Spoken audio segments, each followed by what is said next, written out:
please.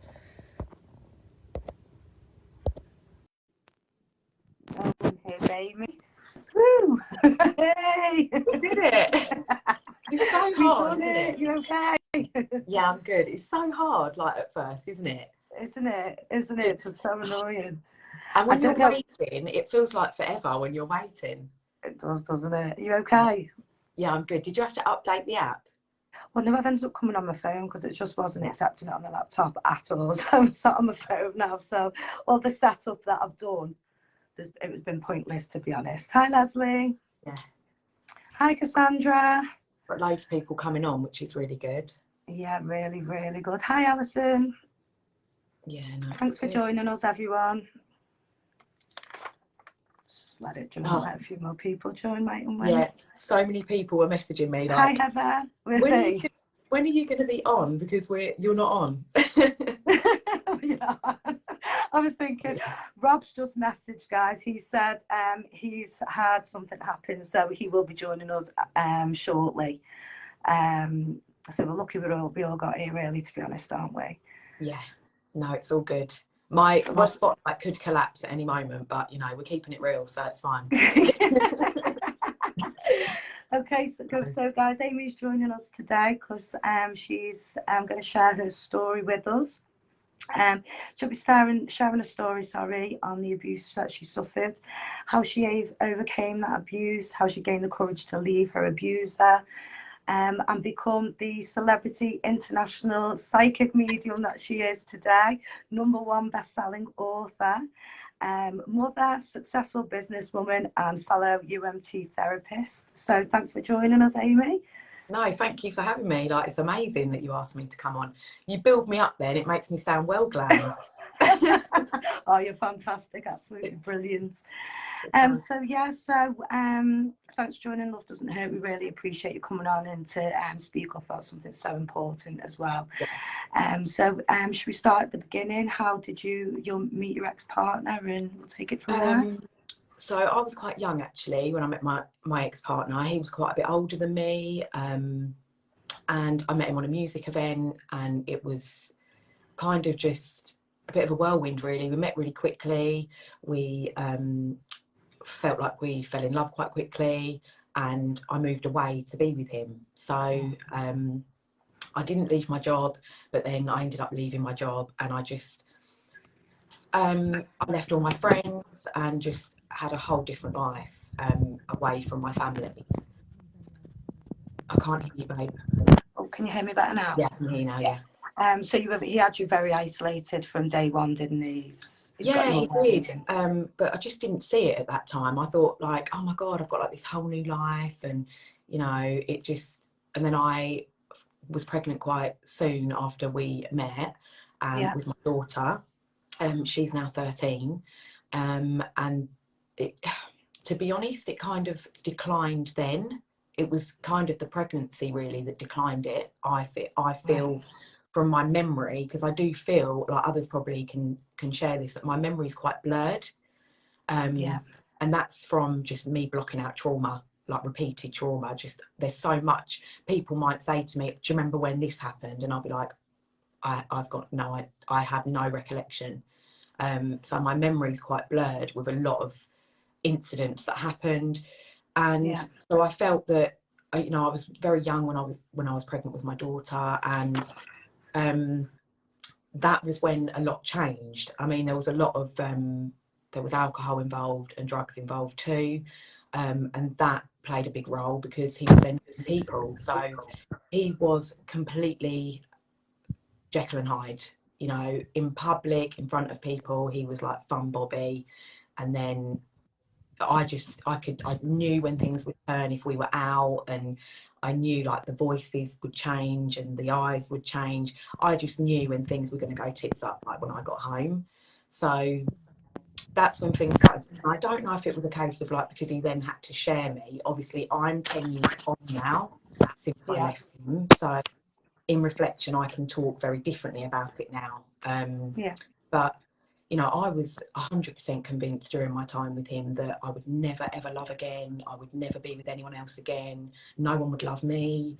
I wasn't worthy. I wasn't good enough. you know, my confidence, I look the same as what I did 10 years ago, but I'm completely different. I'm a completely different person.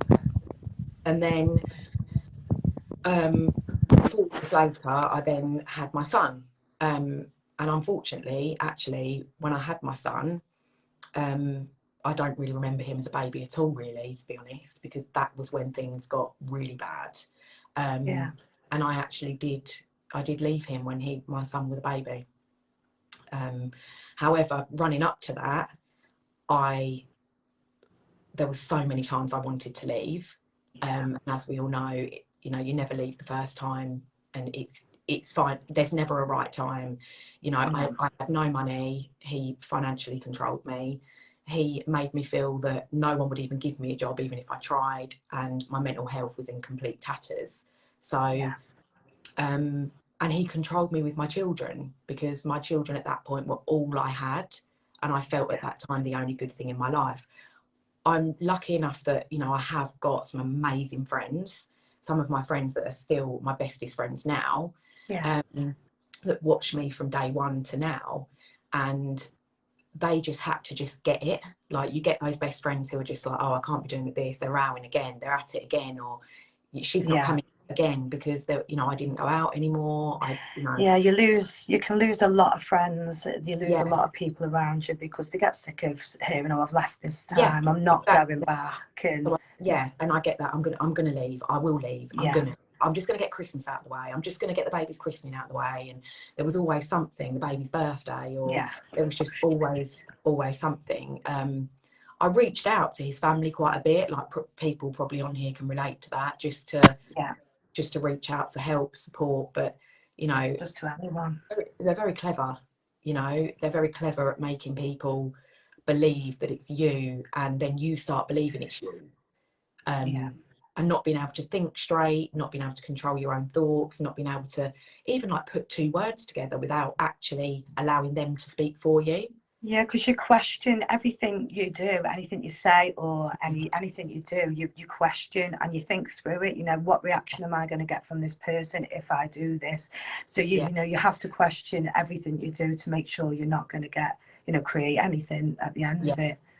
You're just walking on eggshells all the time. I used to I was actually talking about this to someone the other day, but I used to like grind my teeth, and I used to chew the inside of my cheeks until they bled, just to not use my voice, because if I used my voice, I knew the repercussions of that.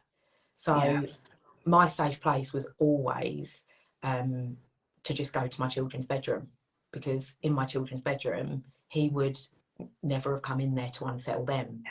His problem was with, you know, his problem was with me. It wasn't with our children. And, you know, I used to do the school run in the morning, and one particular friend, she used to just know that I'd been awake all night. You know, just when I do this, it's just the verbal abuse, and you know, and just he manipulated me into thinking that if I left, I would lose my children, and he would take my children away from me. And my children, you know, like a lot of people, all mums, you know, they're everything to me. And I owe my children my whole life, because if it hadn't have been for them, I potentially might even still be with him, because I didn't leave him because I didn't love him.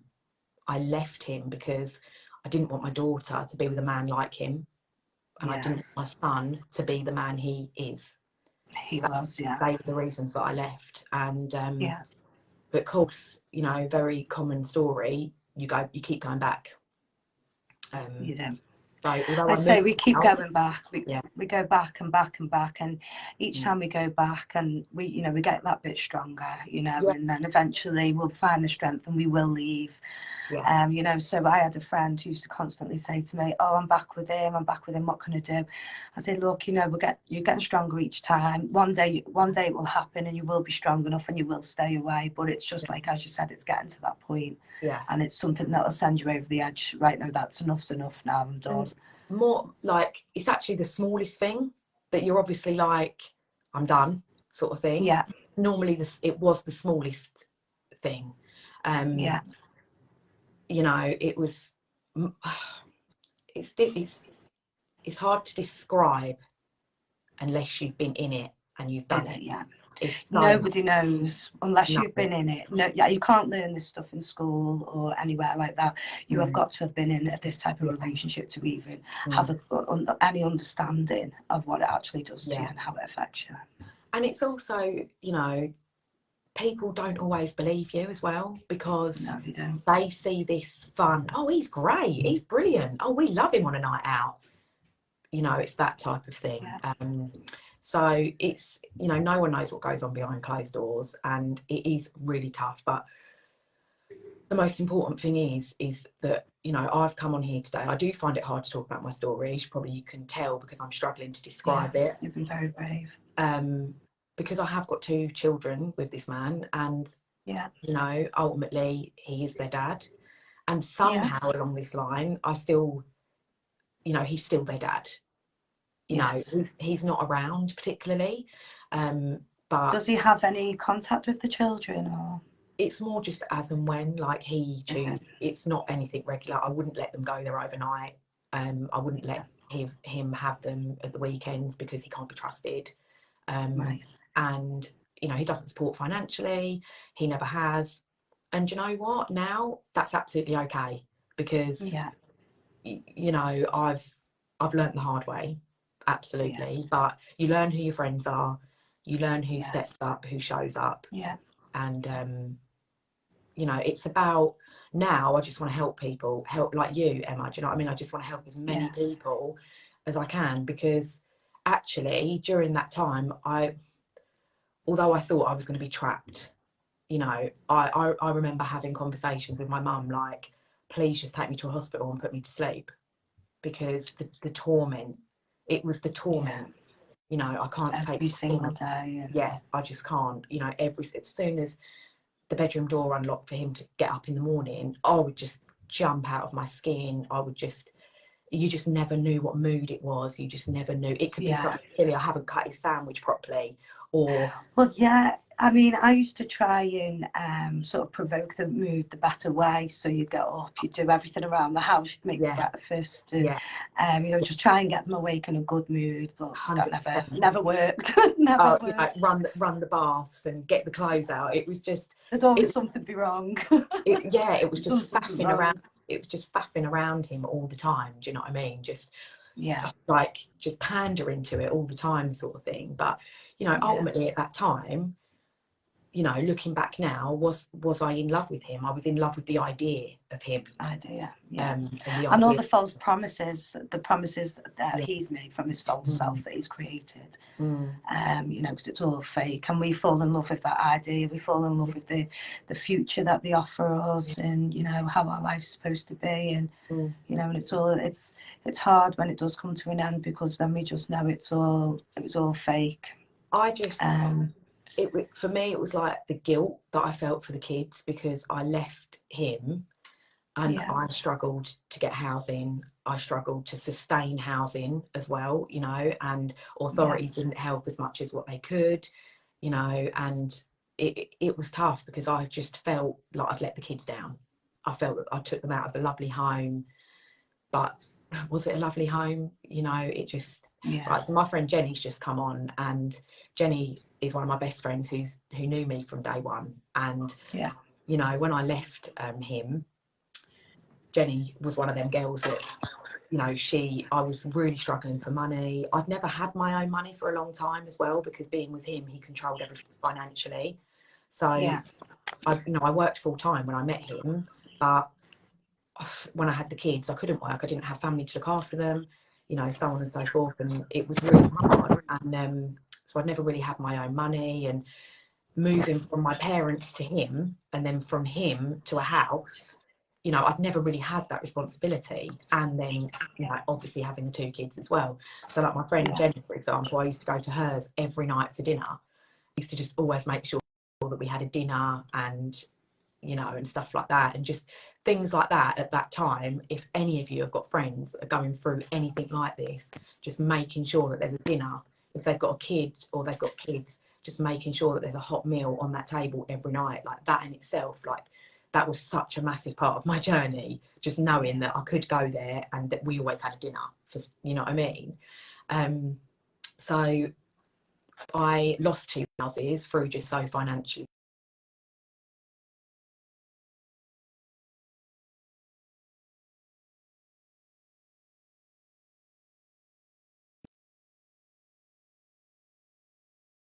Okay. Yeah, I can hear you now, babe. So I was just saying that I lost 2 houses, and obviously so financially struggling, that I then was given an opportunity to live in a caravan. So basically I raised the kids in the caravan for 3 years, just me and the kids, and I lived on some private land, and it just had such an amazing community. And I was basically living in a lorry yard with a load of lorry drivers, and I was bringing up 2 kids in a lorry yard. But do you know what? It absolutely saved me, because I was I was too far for him to come of an evening when he'd had a drink. He couldn't torment me because he had to come into private land, get through a load of lorry drivers to get to me. And that was when, you know, so that was 3 years after I'd left him that the torment started to die down. Because I was away and I was in a secluded area that he couldn't, and it was the best. Although again I felt that guilt that I'd let the kids down, it made me, it absolutely made me, that caravan absolutely made me. It makes me emotional talking about the caravan, because the kids now, they just, even now they say, not remembering the caravan, and it was just it was a good time for me to heal, my mental health to calm, just to be a little bit free and safe, and just not have that torment anymore. And it was that torment that that really is, and you can relate to that, can't you? It's just Your sound's gone a bit funny. I can't really hear you, Amy. Okay, can you hear me now? Can you hear me now? It's very, very low. Let me see. It's very low. Can you hear me now? Someone comment if they can't. Can other people hear me? Can everyone comment? Can everyone hear us okay? I can hear you, Em. Can you hear me? Very, very, very low. That's weird, isn't it? It must be my phone.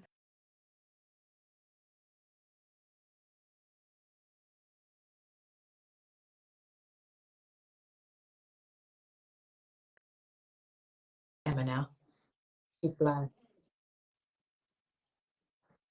Okay. I mean, when you're just going back to what you were saying about the caravan as well, I mean, even just being on your own and just having that time, it doesn't, I don't think when you do leave, it doesn't matter where you are, who you're with or what you're doing, it's just to have that break and to have that freedom from it. You know, you're just thankful for anything, aren't you, to start rebuilding your life. It was the peace. It was just some sort of, oh, Rob's trying to get on. See if you can do it, Amy. I can't, because your admin, it keeps freezing. Shall I come off and come back on again? Okay, hang on. I think it's saying we can only have 2. Hang on.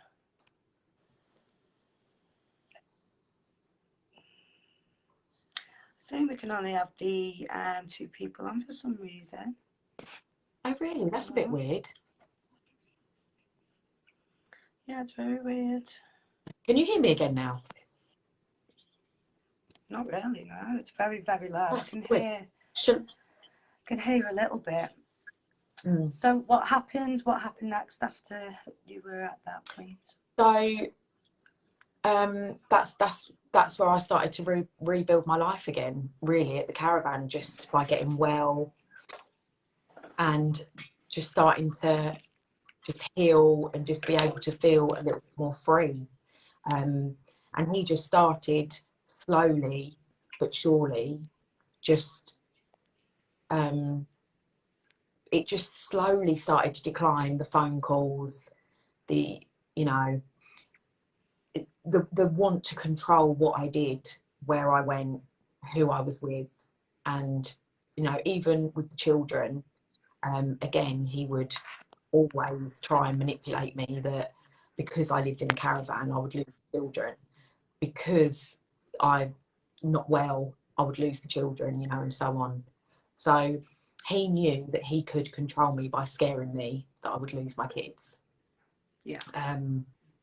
But it just slowly just started to decline, and I think the more he slowly, like I'm talking, it's snail pace. Like it would be ridiculous for me to be unrealistic and say it happens overnight. Like this went on for years. You know, I was in the caravan for 3 years.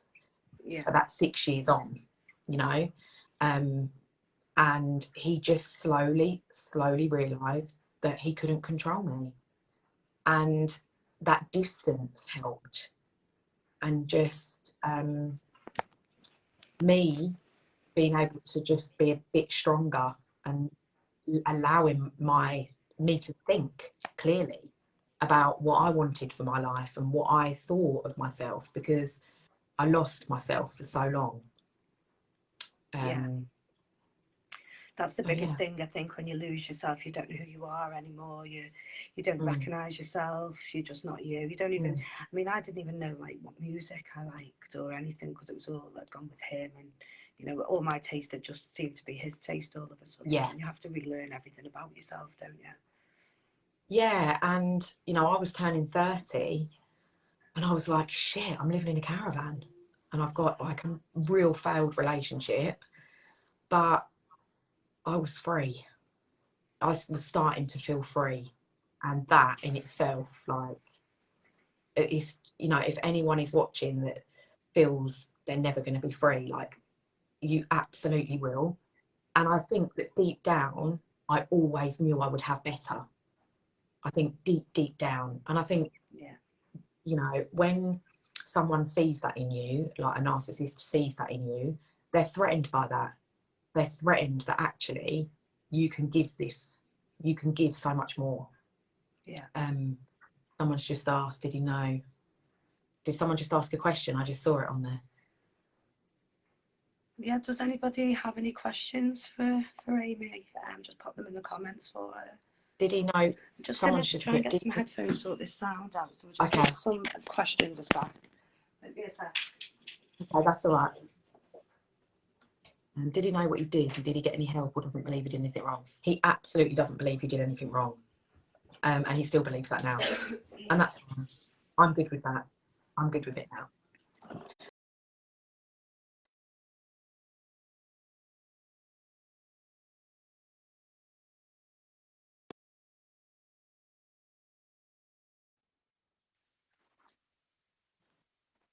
I can't hear you. Okay, it's definitely not my end, is it?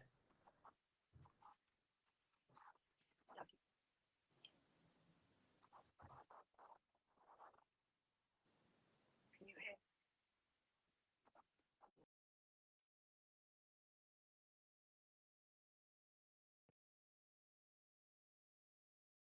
Am I frozen for anyone else? Yeah. Okay. Are we still there?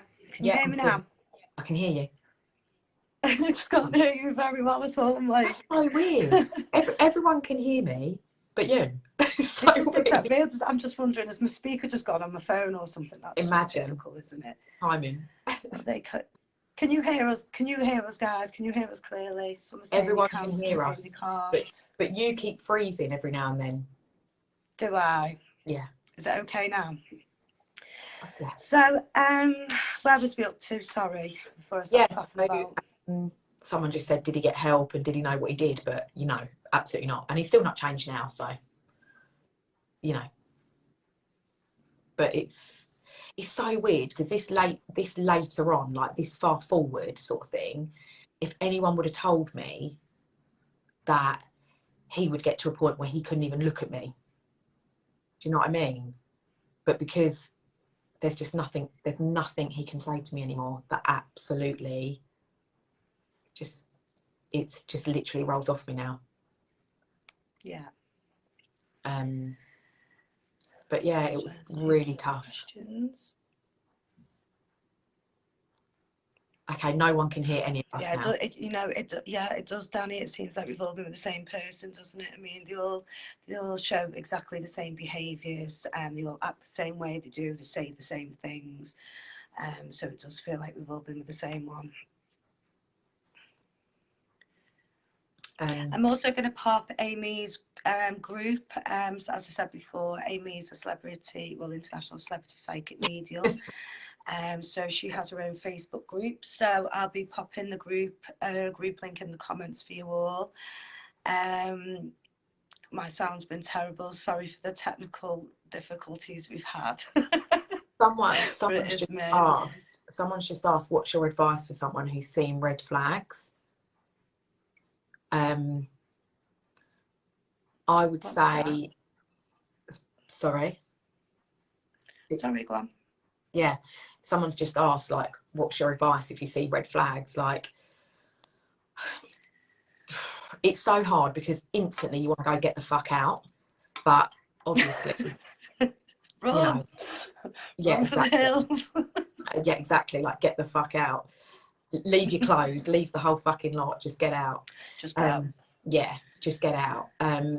I think that good friends, I have said it already, but good friends is so important because you need people that are never going to get bored of you talking. And when you're in a position where you physically feel that it's impossible to live without the guidance and direction from someone else, because you're being like, it's like a puppet on a string. You've then cut them strings. What the fuck do I do now? Yeah.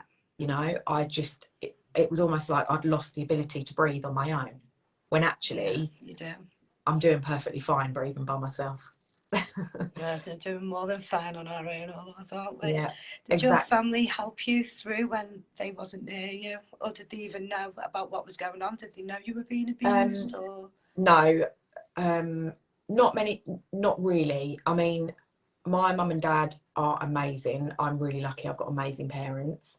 However, a few times that I went back, I didn't tell them because it's hard to keep saying I'm going back. My mum and dad have been together a long time. They're very old school, very old fashioned. My dad knows how to treat my mum. So they didn't know all of it. Some people, I think there's probably certain things that no one still knows that went on. A lot of my family didn't until I wrote the book last year. Did you? What was the book? So I was invited in by Cassandra Farron, who's watching, to The Girls Who Refuse to Quit, and it's volume 3. So I was invited in. It's 15 inspirational women who share diverse, different stories about how they've overcome diversity. So, I was sandwiched in amongst some amazing, incredible women who have overcome such challenges in their life. So for me, at one point, I was a bit like, why am I in this book? Why am I in this book? I've just been a single mum and left a shitty relationship, but it's so much more than that. And I was chapter 4, and I shared like a small encounter of my time with my ex and leaving him and living in the caravan, and then moving into my business of being a psychic medium and how that kind of come about. So when people read that, family, friends, people that knew me, I always sort of say knew me before. Cassandra. I always sort of say like what people that knew me before, because I always feel like I've been two people. So who I was before, people that I'd associated with, even just like school mums, like the amount of guilt people felt, the amount of people, the amount of people that reached out and was like, we just never knew. But that's absolutely okay. It was meant to be that way at that time. For me, obviously looking back, I wish I'd have spoke out. I wish I'd have spoke more, got the fuck out. But, we're here now, and it's just important for people to know that, don't lose your thoughts, because that, I think that's the only thing I just about had left. And the ability to be a mum, I never lost the ability to be a mum. So never lose your thoughts, because your thoughts, you know, as we know, we're UMT, unconscious mind practitioners, we know that thoughts become things. And ultimately, I always knew there was a better life. I did always know that. And everybody watching will know that if they just are allowed to create those thoughts again. And I think that my thoughts started to create more when I was living in the caravan, when I was starting to get a bit more free. So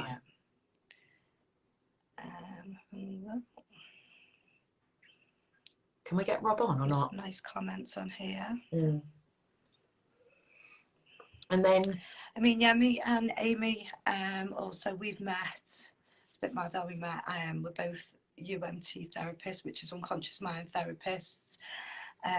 When after I'd left my abuser, I went counselling, had CBT therapy, anything you can think of really, and nothing at all helped. And I noticed UMT therapy on Facebook. And I went down, trained as a UMT therapist, and met the lovely Amy, who'd also previously trained as one as well, hadn't you?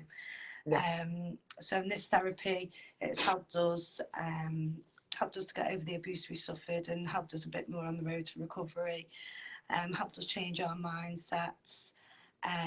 So Amy will be joining us a lot more on Love Doesn't Hurt. We also have Robert Heisey as well. He couldn't get on today.